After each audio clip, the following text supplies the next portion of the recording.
Vamos falar de eleições? Vamos falar de eleições, senhores?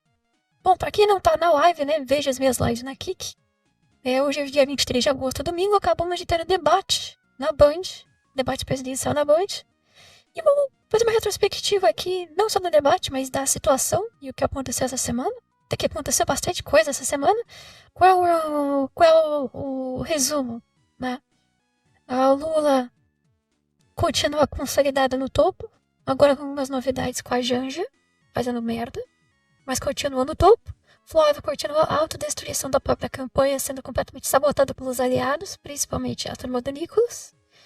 A Renan Santos é brutalmente molestada pelo TSE, mas pelo menos voltou a crescer, com pesquisa nova. Comeu Zema desistiu, it's over, acabou. E Ronaldo Caiado desiste. E Curi se mostrou o homem com menos testosterona do universo no debate. Esse é o resumo que nós temos para agora. Vamos ir caso a caso, tá? O Renan Santos, ele até passou por teve umas críticas muito pertinentes do Bisotto sobre a campanha. O Renan estava crescendo assustadoramente. Até para ver aqui no Polymarket, porque ele realmente começou a crescer demais, assim. Deixa eu ver qual é o período que tem aqui, ó. Polymarket. Lembrando, Polymarket não é pesquisa. Polymarket as pessoas apostam aqui em quem elas acham que vai vencer. Por isso que o Lula tá com 60%. As pessoas apostam em quem elas acham que vão vencer. E é uma expectativa de mercado. É bem diferente de uma pesquisa eleitoral, tá? Mas para mostrar um histórico, o Renan cresceu até 16% aqui no Polymarket, 17%. Isso foi no período em que o Flávio estava caindo muito, o Lula estava caindo muito.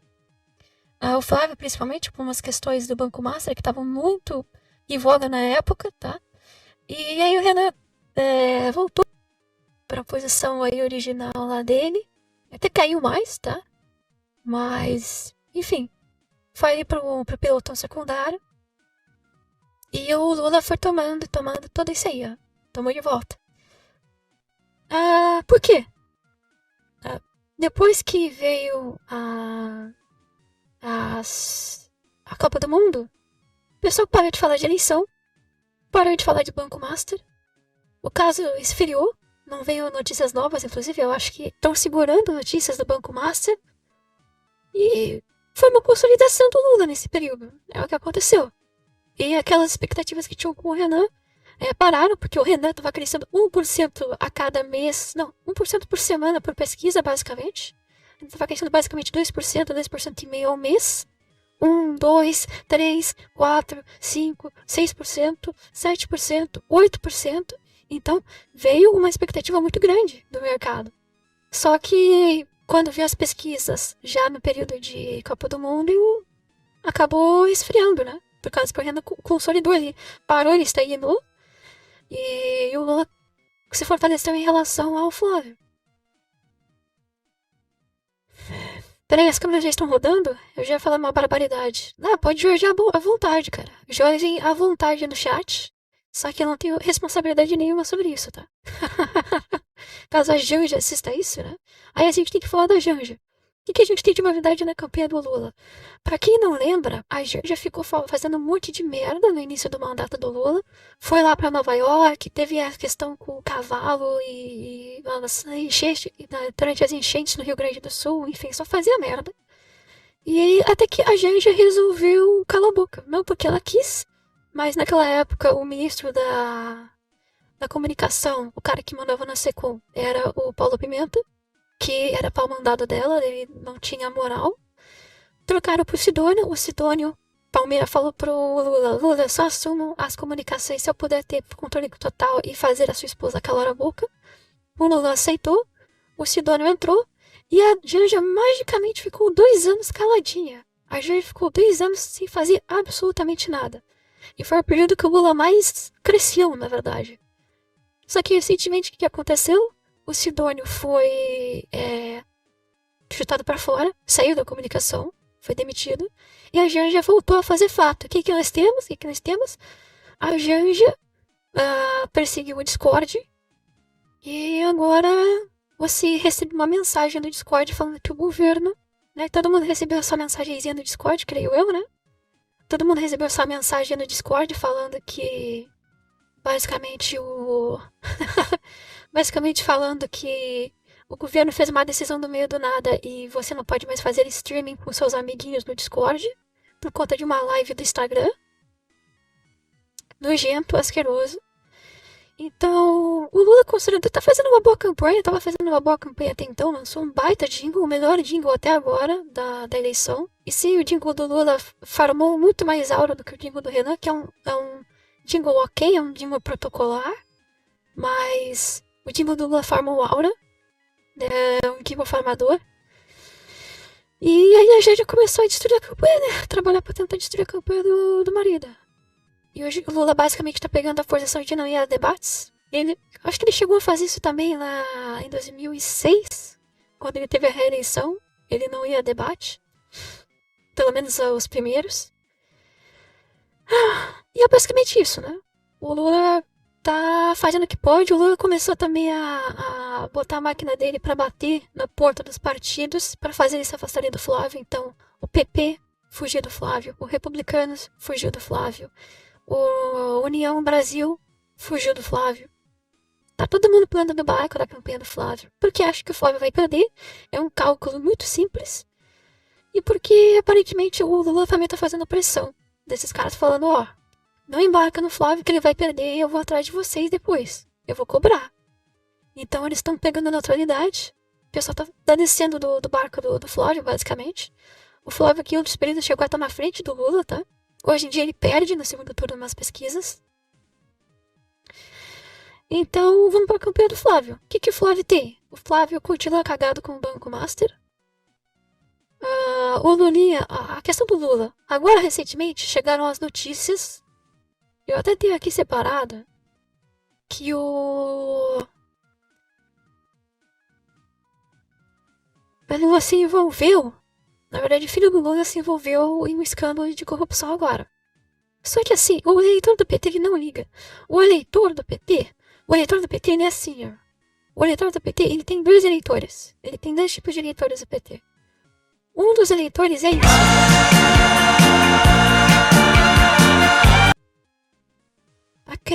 A Creide, ela só quer o Bolsa Família dela, sabe? A Rose do Bronze, ela só quer pegar o Bolsa Família dela, dar muito obrigado por caixa eletrônico da Caixa Econômica Federal, sair da agência da Caixa Econômica Federal e comprar o seu iPhone parcelado em 1000 vezes ou alugar um iPhone. É isso. Eles não ligam pro Lula. Eles não ligam pra corrupção. Foda-se o Lulinha, foda-se corrupção. Todo mundo que vota no Lula já sabe. O Lula fez parte do Petrolão. O Lula fez parte do Mensalão. O Lula tá envolvido em todos os maiores escândalos da história da humanidade de corrupção. E eles não ligam e votaram do mesmo jeito em 2022. Vão votar de novo. Então, veio essa notícia de escândalo? Veio. Só que o Lula tem controle da imprensa, a imprensa não tá cobrindo isso como deveria. E ninguém liga. Ninguém liga. E eu vou falar mais, tá? Depois que veio o Bolsonaro e que normalizou a corrupção no Brasil, que agora todo mundo tem, não, quem não tem o seu corrupto de estimação, ninguém mais liga para a corrupção, a não ser que tenha algo muito absurdo no meio, que é o caso do Master. Que é o caso que tem orgia, que é o caso que tem o cara mandando mensagem, tem as mensagens dele pra amante. Aí gera repercussão. Fora isso, cara, mais um, assim como o INSS, assim como o card sexta, ninguém liga, tá? Então, assim, causou zero repercussão, zero impacto na campanha do Lula. A Janja falando de Discord gerou mais impacto na campanha do Lula do que a porcaria do que o filho fez, que o filho dele fez, tá? Quem vota no Lula merece. Quem vota no Lula, cara, merece virar. Merece virar biodiesel. É isso que merece, sabe? Lembra de quando a testosterona fez o pecado capital de tentar subir? E a gente estava lá? Sim, o Lula. Outro momento Jorge, né? O Lula tava no meio de um discurso dele, falando pra base. E ele fala que, porque a menina de 16 anos que tem filho que não tem planejamento, que gera uma família disfuncional. O Lula querendo meter. O Lula tava assim, ó. O Lula tava querendo fazer isso aqui, ó. O Lula tava quase quase metendo uma dessas, ó. Quer bater em mulher? Vá bater em outro lugar, mas não dentro da tua casa.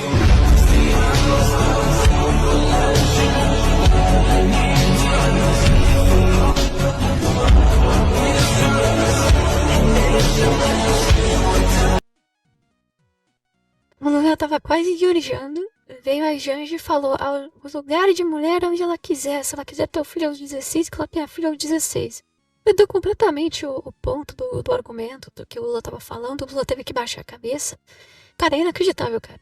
A Janja esfaqueou o Lula pelas costas muito mais do que ela já fez. Tomara, cara. Tomara.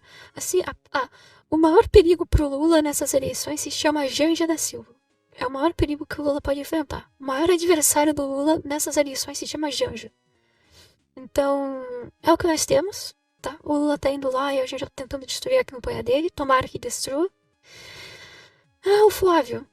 O Flávio continua sem proposta, continua sem ideias. Absolutamente nenhuma novidade. Eu acho que vai sair coisa do Master ainda, acho que vai sair vídeo. Então, meu amigo, meio que it's over pro Flávio. Flávio tá existindo, tá sobrevivendo, a duras penas. Só que conforme o Lula vai se consolidando, o pessoal que tava no Flávio tá indo pro Lula. Os partidos, o dinheiro, o capital, tá indo pra lá. Então ele perde. Enfim, mas o Flávio ainda tá no segundo lugar. Renan Santos. O Renan Santos, ele perdeu muito engajamento durante a Copa do Mundo. Eu acho que assistam a live do Bisotto acho que agora vai estar fora do ar, né? Mas talvez tenha uns vídeos dele no canal falando com esses cortes da live. O Renan, ele ficou focado completamente no Nordeste, em ficar batendo no Neymar e ficar batendo no Flávio durante a Copa. Esse tipo de coisa, sabe? E no final perdeu engajamento porque as pessoas não estavam vendo política. E ele não vai no Sul, não vai no interior de São Paulo, não vai no Centro-Oeste. Ele, se mal animal, vai, passa numa rádio lá e já volta. Então, enfim. O Renan deu uma estagnada por um bom tempo. Mas isso deu um pouco de virada agora. E o se menos esperava que temos a pesquisa Palver. Pra quem não sabe, esse cara aqui, ó, é o Rafael Nishimura. Ele é um cara que ficava criticando a pesquisa Atlas, pra quem não sabe. Entre as pesquisas que nós temos, a Atlas é uma única pesquisa que faz as suas consultas, os seus dados são completamente online. São pesquisas feitas online, aparece um anúncio, a pessoa clica e responde as perguntas, enquanto as outras pesquisas elas são feitas ligando para as pessoas por telefone fixo. E pontos de fluxo. Então vão para lugares movimentados, avenidas e fazem as perguntas. A Atlas veio inovando, trouxe o público online para responder e se mostrou melhor. A pesquisa previu a Colômbia com Esprieja, previu a Argentina com o Milei, previu as eleições do Maiar Peter contra o Orbán na Hungria. Enfim, acertaram em vários momentos que os outros erravam. E a pesquisa Atlas estava botando o Renan Santos muito acima do que as outras pesquisas mostravam. Isso que acontecia. Esse cara que é o Nishimura começou a bater, falando, não, a Atlas é enviesada, o dono da Atlas tá comunado com o Renan Santos comprou a Atlas. E aí esse Nishimura resolveu fazer a própria pesquisa. Ele fez um copia e cola dos métodos da Atlas, fez igualzinho, copiou a Atlas, e olha só o que aconteceu. Renan Santos consolidado na frente de todos os outros candidatos ali, na terceira via. O Nishimura acabou sendo o cara que confirmou a si mesmo, confirmou que ele mesmo estava errado. Nishimura é o melhor amigo da pessoa. Cara, o Nishimura, ele bateu na pesquisa Atlas, não, agora eu vou fazer e vou mostrar como é que faz. Aí comprovou que ele estava errado. Só que, claro, o Nishimura não admitiu, né? Ele veio dizer, ó, aqui, porque a Palver, ela, na verdade, teve um probleminha que a gente acabou, né? Como a gente fez igual, enfim, tentou meteu o louco, dizer que, enfim, aconteceu alguma coisa paranormal, mas isso é verdade, cara. Renan Santos pela primeira vez voltou a crescer depois da... Aliás, ele tinha crescido um pouco na Big Data, que começou a pegar o método da Atlas também, tá? A Big Data, Real-Time Big Data começou a fazer pesquisa online do mesmo jeito que a Atlas faz. Então, o Renan estourou lá também. Mas é a primeira vez que o Renan faz 10% na pesquisa, tá? Enfim, ele começou a gerar fatos de novo. Eu acho que isso é uma coisa que contribui bastante, por causa que durante a Copa do Mundo ele ficou fazendo vídeos pro Instagram, basicamente. Vídeos sobre a Copa e tal, com propostas. Mas ele começou a gerar fato, e eu acho que isso é uma das coisas mais importantes que alguém pode fazer. Porque a barreira do Renan é o desconhecimento. Não é rejeição, não é que as pessoas não querem votar. Ele é que as pessoas não sabem quem é Renan Santos ainda. E é muito importante gerar fato para isso. E uma das coisas que ele fez, eu acho que a coisa mais interessante é que ele foi novamente ao Nordeste, porque só fica lá, mas dessa vez deu certo. Foi para João Pessoa, na Paraíba, capital da Paraíba. E ele basicamente o candidato do uma barricada do Comando Vermelho. O único que pode provar o erro do Nishimura é o próprio Nishimura. Pois é, cara. Ainda tem esperança que ela vai mandar bloquear o Discord antes do primeiro turno. Se a sorte sorrir mesmo, bloquear mais alguma rede social. Eu acho que o Alexandre de Moraes vai bloquear o Twitter, tá? Durante as eleições. Agora, tipo, quando chegar perto, o Twitter vai ser derrubado, vai ser tirado do ar. Enfim, o Renan começou a aparecer no jornal. Ele derrubou uma barricada do Comando Vermelho. Chegaram os bolsonaristas falando que não existe barricada, era lixo, não sei o quê. O que aconteceu? A própria polícia foi lá e destruiu mais barricada. Tá? A PM da Paraíba foi lá e fez. Então, assim, geraram essas imagens lindas, diga-se de passagem, o pessoal até começou a fazer umas montagens. Acho que eu tenho aqui, ó. Renan Santos is gonna kill you. Então é isso. Realmente o Renan conseguiu uma boa com isso aqui, tá? Deu bastante certo. E, pô, é real, pelo amor de Deus, né, cara? Os caras fazendo barricada. Eu sabia que tinha barricada no Rio de Janeiro. Eu não sabia que já tinha barricada em João Pessoa. Em... João Pessoa, sim, João Pessoa. Eu não sabia que tinha barricada lá, cara. Absurdo. Porque a Paraíba é um dos estados que tá melhorzinho no Nordeste. A Paraíba tá melhor do que a Bahia. A Paraíba tá melhor do que o Ceará. E mesmo assim os caras já têm barricadas. Então, basicamente o Renan fez uma boa, né? Só que, o que aconteceu também? O Renan basicamente foi estudado pelo TSE. O TSE decidiu que o Renan vai ter as suas redes sociais ilimitadas. Não só o Renan. O TSE decidiu basicamente que todos os candidatos, eles vão ter limites nas suas redes sociais, porque a campanha tem que acontecer na rua. Então, cortaram o algoritmo do Renan. Renan Santos, ele vai ter limitação. Acho que ele tem limitação para os cortes que podem ser feitos. A máquina de cortes. E é isso, cara. O sistema, basicamente, não, esse é o tal do sistema, né? O estamento burocrático brasileiro decidiu que it's over. Você vai votar no Lula e no Flávio e só. Por causa que, basicamente, eles destruíram as campanhas online e vai ter agora...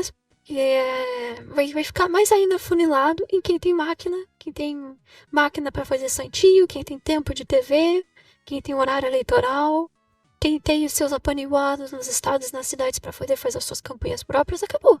É isso. O TSE decidiu. Então, é foda, cara, é foda. Não sei como é que vai ser agora daqui pra frente, tá? Acho que vai depender um pouco dos debates. Foi muito bem no debate da Band. Debate da Band que, inclusive, o Flávio e o Lula fugiram. E aí chega no nosso nosso quarto cara aqui, né? Que é o Zema. E o Zema morreu. O Zema simplesmente faleceu. O Zema não participou do debate. Tá aqui na tela do debate, ele não participou. Fugiu. Cara, eu não sei nem porquê.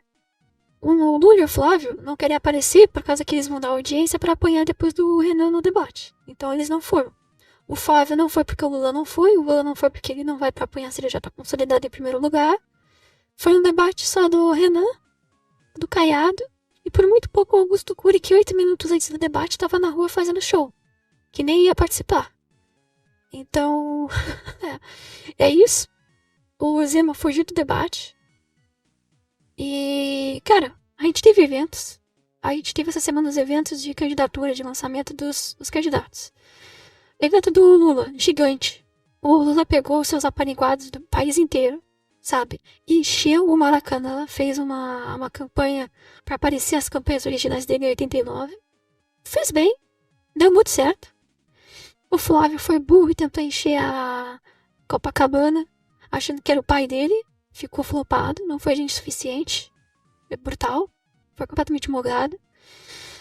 O Renan fez a candidatura dele, o evento dele na USP, que é um lugar menor, então ele conseguiu colocar bastante gente.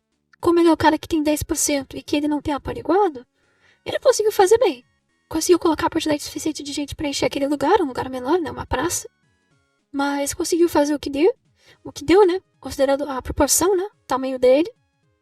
E é um evento mais simbólico, por causa que a USP é de onde veio Alexandre de Moraes, Gilmar Mendes.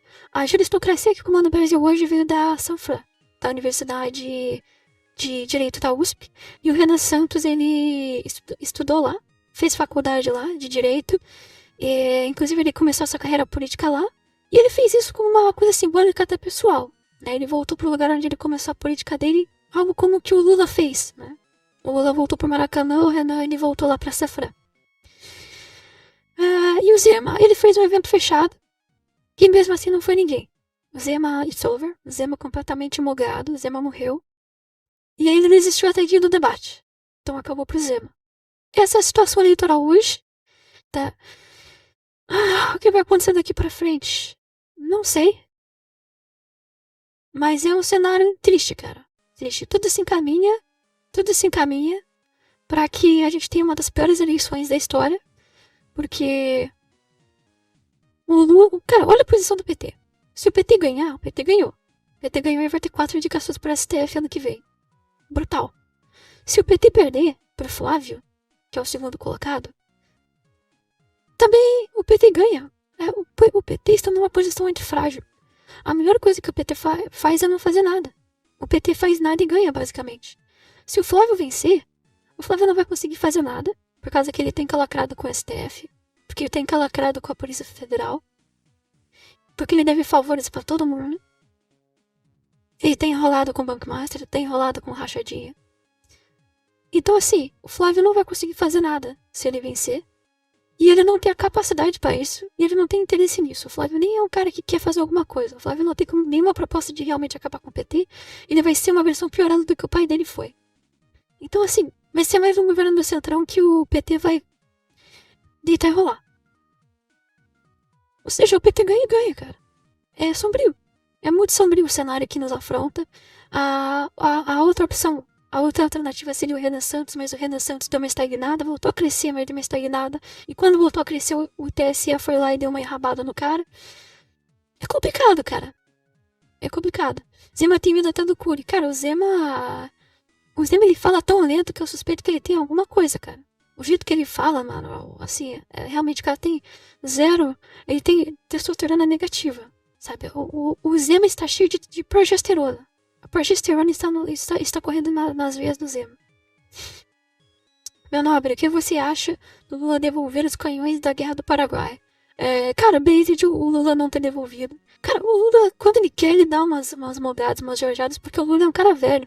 O Lula é um cara dos anos, assim, que a carreira dele política começou nos anos 60. Porra, um cara do período militar. Um cara que puxou 100 dias de cana. Se o PT ganhar, o Brasil acaba. Cara, se o PT ganhar, vocês vão me ver. Estarei comendo empanadas de jamón e queso lá na Argentina. Se o Lula ganhar, tá? Estarei em Buenos Aires comendo jamón e queso. É isso. Estarei comendo barrigiada. Então, cara, não dá, cara. Não dá. Mais 4 anos de long house? Se o Flávio ganhar, o Brasil virar long house e Talibã evangélico. É isso. O Flávio que queria... Olha isso, o Flávio ele quis uma vice-mulher Só que todos os partidos fugiram dele, porque tem medo de perder. Então ele não conseguiu uma vice-mulher e encontrou o Randon, o cara aleatório lá. Esqueci qual é o nome dele. Que inclusive ele apareceu no evento do Flávio hoje. O evento do Flávio tinha foto do Flávio. O Flávio não foi. Mandou o vice. O vice não sabia falar. Foi um outro cara lá ficar cutucando ele. Eu não tenho esse vídeo aqui, cara. Mas assim. O Flávio tá escondido, basicamente, né? O Flávio sofre de vampirismo. Não pode sair na rua. Com ele ser vaiado, basicamente. Marinho, isso. Não sei se eu consigo achar aqui alguma coisa do Marinho, tá? Acho que eu não vou conseguir achar. Mas é isso, mano. E aí no debate teve Augusto Cury, que quem é esse neguinho? Quem é esse neguinho? É o cara, é o escritor das senhoras de 60 plus, 60 anos mais. Foi lá falar de, sentimentos, os jovens estão com burnout, os trabalhadores estão com burnout, é uma crueldade. Cara, o debate do Cury foi muito bom, mano. Ele falava, é uma crueldade. E ele olhava pra baixo e fazia uma cara triste. Fazia uma cara, expressão trágica e olhava pra baixo.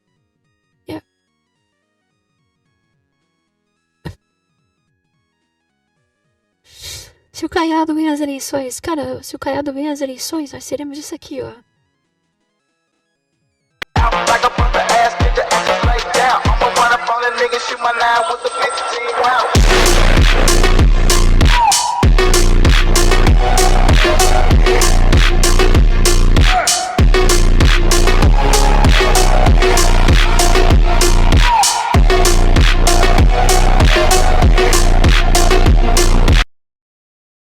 O Caiado, cara, não é um candidato ruim, mano. Inclusive, ele foi bem no debate, cara. Só que, pô, mano, o cara não brilha. O cara tá aí há 90 anos na política e não brilha. Fez uma boa carreira lá. Ele é irretocável lá. Irretocável eu não diria, né? Mas ele é hegemônico lá em Goiás. Mas fora de Goiás o cara não existe. Ronaldo Caiado não existe fora de Goiás. Então o cara tá com 2% nas pesquisas, mesmo com uma máquina gigantesca do PSD. Que aliás, o PSD que queria boicotar ele, né? Porque o PSD numa situação muito difícil. Porque metade do PSD quer apoiar o Lula, outra metade quer apoiar o Flávio. Agora não é mais metade, né? Metade quer apoiar o Lula e 1/3 quer apoiar o Flávio. Metade quer apoiar o Nicolas, né? Aliás, fato novo da campanha do Flávio é isso, né? O Flávio sendo completamente mobiado pelo Nicolas. O Nicolas basicamente tá reunindo pessoas pra ele, não fala mais do Flávio. Tem evento que colocam o Flávio escondido no banner. Assim, é inacreditável, sabe? É inacreditável. Tá todo mundo saindo da barca do Flávio. O pessoal tá vazando, assim. E é isso, cara. Ai. O Pablo Marçal veio, basicamente falou. O Pablo Marçal, que no início do ano tava como... No início do ano, ele foi contratado pelo Flávio como consultor de campanha. Ele apareceu pra dizer que tava ali pra ajudar o Flávio. E foi brutalmente mulgado pela TSE também, a candidatura mais rápida que eu já vi na vida. O cara foi uma candidatura que durou alguns dias e depois já foi mandado embora. E é isso, cara. O Pablo Marçal veio, foi mulgado e foi embora.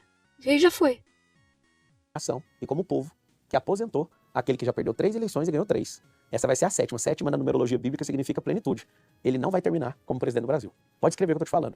Nós seremos conhecidos, nós, eu e você, como a geração que derrubou Golias. Deixa comigo, eu levo a pedra. Mas você tá dizendo então que só tem 3 candidatos? Não. O Flávio... Não, tem 13. Competitivos. Tem 13. O Flávio, o Lula e... O Caiado, ele é competitivo. Só o problema é que ele arrumou uma babá. Mas você entrou na disputa porque você acha que o Flávio não consegue ganhar do Lula? Cara, não é que eu acho. Eles estão fazendo de tudo pra espremer o Flávio. E o Flávio tá indo muito bem. Eu vi as últimas 2 pesquisas, ele tá dando uma crescida. O Lula não consegue crescer mais. O Flávio consegue. Por que não apoiar o Flávio, então, em vez de lançar a sua E candidatura? aí que tá o detalhe. Porque primeiro turno é uma eleição que não se divide voto. A gente tem que diminuir a chance de alguém ganhar em primeiro. Por exemplo, em primeiro turno. Se eu deixo, do jeito que tá, o Lula faz alguma coisa com o Flávio. E o Flávio desmonta. Cara, não faz nenhum sentido essa matemática, mano. Essa matemática de que... Assim, o Lula vai vencer no primeiro turno se você não fizer alguma coisa, ou se você fizer alguma coisa. Cara, não é assim que funciona, porra. Sabe? Porque se o Lula vencesse no primeiro turno, ele não vence no segundo. Não tem como o Lula vencer. Ele venceria no primeiro, mas perderia no segundo. Não existe isso. Não existe. Se ele tem 51% dos votos no primeiro turno, ele vai ter 51% dos votos no segundo. Desidrata, ninguém confia nesses outros. O povo não é bobo. O povo vê que o Kassab é a babá do Caiado. Caiado, nada pessoal, não estou te atacando, você sabe o respeito que eu tenho por você. Você pode ser um exímio ministro da Justiça, nós somos do mesmo estado e o que você fez lá eu quero te agradecer. De toda a história do estado de Goiás, você é o segundo melhor governador da história. Então, eu tiro meu chapéu pra você, mas a decisão de ter o Kassab fazendo você de marionete, eu acho que destruiu sua candidatura. Destruiu. Então não é pessoal, ele sabe o respeito que eu tenho por ele, às vezes que ele já me recebeu e a gente já conversou, o extremo respeito. Então, existe uma coisa que vai acontecer, que eles vão bater muito forte no Flávio. E eu quero te falar, Flávio, segura firme, segura firme. Se Deus te chamou pra isso, segura firme, porque os portões do inferno foram abertos. Como o Brasil não é um país de guerra, a gente é um país de paz, a gente tem muito tempo aqui pra ficar caçando coisa da vida dos outros. Então, espere os portões do inferno abertos pelo PT pra te destruir. Marcelo, eu queria entender. Basicamente isso, né? O Flávio trouxe o Pablo Marçal dos Confins do Inferno, botou ele de cachorro louco, só que ele foi expulso pelo TSE. Então, é isso. Teve essa pequena vírgula na história dessa eleição e já acabou. O que esperar dessas eleições esse ano, cara? Não sei. Mas assim, o que eu diria é a frase do Príncipe Suíço, que voltou e falou isso de novo, né? Que Deus tenha misericórdia dessa nação. Eduardo Cunha nunca esteve errado.